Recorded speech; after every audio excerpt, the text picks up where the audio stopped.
All right, let's get into it. We're about to unpack the incredible story of an empire that, for over 300 years, really defined an entire subcontinent. This is the story of the Mughals, a dynasty of conquerors, yes, but also administrators, artists, and in the end, a fading power that left a huge vacuum for a whole new world order to come rushing in. And you know, it all begins almost poetically, not in some grand palace or on a bloody battlefield, but in a garden. Just a small, cherished piece of Central Asia. And from right there, a new power was about to emerge and march south. And from that one garden, it would grow and grow to rule over a vast and incredibly diverse population, becoming one of the most powerful, wealthiest empires on the entire planet. The scale of this story is just immense. So let's see how it all got started. So our first chapter here begins with a bang. And I mean that quite literally. See, this wasn't just another conquest. This was the arrival of a totally new kind of warfare that was about to reshape the entire political map of the subcontinent. It all kicks off in 1526 with the founder, Babur. Now, at the huge Battle of Panipat, it wasn't just about who had more soldiers. The real game changer was technology. Babur's forces brought cannons, superior artillery, gunpowder weapons that just completely overwhelmed the old Lodi Sultanate.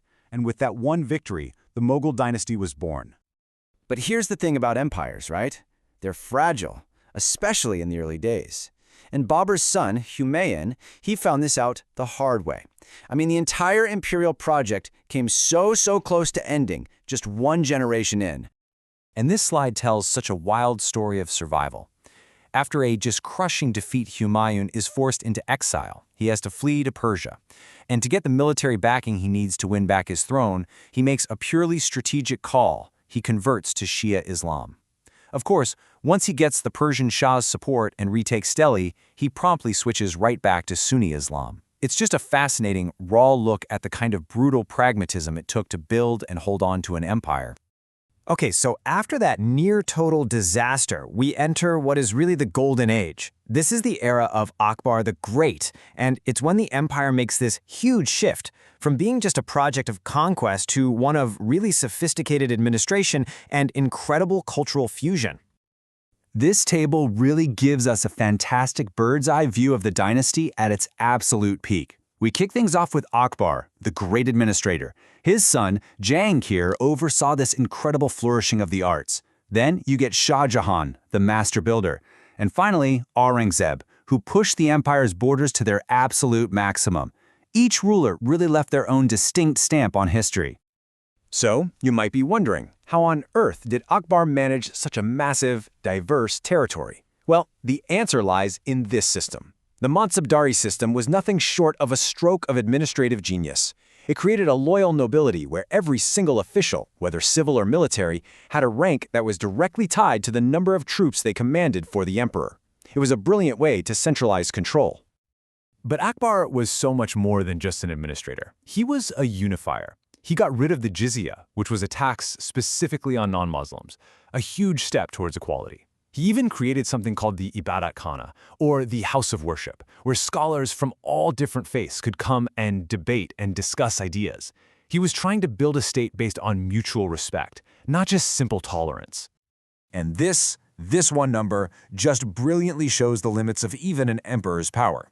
See, Akbar went so far as to create his own synthetic religion, the Din-e-Ilahi, blending together elements of all the faiths in his empire. So how many high-level followers did it get? Just 4. A really powerful reminder that you just can't force ideology, even when you're the most powerful person around. Now, this whole fusion of ideas, it built the foundation for the empire's cultural peak. It was a time defined by absolutely breathtaking art and architecture.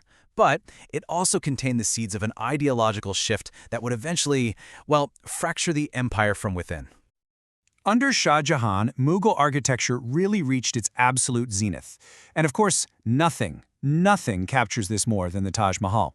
To this day, it's the enduring symbol of the empire's power, its wealth, and its incredible artistic sophistication. And here's a fantastic little bit of historical myth-busting for you. The popular story, the one we've all heard, is that Shah Jahan had the builders' hands cut off so they could never create something so beautiful again. Well, the reality is a little less gruesome, but it's just as fascinating. Historical records suggest they were actually made to swear a binding oath, like a contract, to never build a structure that could ever rival it. And right here, This is the pivot. This is the point on which the whole empire's fate turned. On one side, you've got Akbar's project of synthesis, of inclusion. And on the other, you have the policies of his great-grandson, Aurangzeb. His relentless focus on exhaustive wars of expansion and a hard shift towards religious orthodoxy, well, it started to alienate the very local powers that Akbar had worked so incredibly hard to integrate into the empire. And that massive shift, well, it leads us to our final act. You see, the empire didn't just collapse overnight. It was a long, slow decline, a sunset that saw central authority just crumble away and all these new players enter the stage. It's really the essential question for any great power, isn't it? After centuries of dominance, how does an empire like this one finally, truly unravel? The main catalyst was the death of Aurangzeb in 1707. His endless, draining wars in the Deccan had pretty much emptied the imperial treasury. So you have this financial weakness combined with the growing resentment of local powers like the Marathas and the Sikhs, and it created the perfect storm. The empire began to fracture, creating this massive power vacuum right in the middle of the subcontinent. And as they say, nature, and especially political nature, abhors a vacuum. And into this void stepped a whole new set of actors. European trading companies, who'd been operating on the coasts for decades, suddenly saw their chance to transform themselves from merchants into rulers. And they were ruthlessly effective at it. They exploited the decaying Mughal administrative structure and just replaced it with what historians now call agro-capitalist systems. These were models that treated land not as a source of feudal loyalty, but as a direct asset for generating cash. And they were all designed for one thing and one thing only: maximizing the extraction of revenue for shareholders who are thousands of miles away. Which leaves us with this final thought. The story of the Mughals is so much more than just the history of a single dynasty. It's a timeless case study in power, in culture, and in decay. And it shows that when a great power collapses, the void it leaves behind will always be filled, and often it's by the people you least expect.